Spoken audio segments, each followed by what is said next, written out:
ಶಾಲೆಯಾಗಿ ಹಿಂತಿರುಗುತ್ತೇನೆ. ಧೈರ್ಯಗೆಡದೆ ನಗುಮುಖದಿಂದ ನನ್ನನ್ನು ಕಳಿಸಿಕೊಡು. ಆಗಲಿ, ಜಯ ಇರುವ ತನಕ ಭಯವೇಕೆ?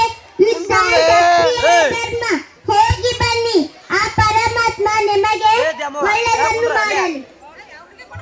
ಈಗ ಉತ್ತರೆಯ ಒಂದು ಮಂಗಳದ ವಾಕ್ಯವನ್ನು ಕೂಡ ಕೇಳಿಕೊಂಡು ಈಗ ಸಾರಥಿ ಸಮೇತವಾಗಿ ಅಭಿಮನ್ಯು ಸೂರ್ಯನಂತೆ ಪ್ರಕಾಶಿಸುತ್ತಾ ರಥವನ್ನೇರಿ ಮುಂದಕ್ಕೆ ಯುದ್ಧರಂಗಕ್ಕೆ ಪ್ರವೇಶ ಮಾಡುತ್ತಾನೆ. ಅಭಿಮನ್ಯು ನಿಮ್ಮನ್ನೆಲ್ಲ ತರಗರಗಳಂತೆ ತೋರಿ ಅಂತಃಪುರಕ್ಕೆ ಕರೆಯಿಸುತ್ತೇನೆ.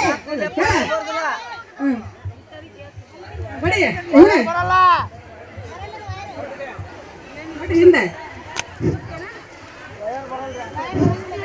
ಅಲ್ಲೇ ಓಕೆ ರಥವೇದಿಗಳೇ, ತಾಯಿಯ ಹಾಲುಂಡ ಯಾವುದೇ ಛತ್ರ ಈ ಕೆಲಸ ಮಾಡಲಾರ. ವೀರ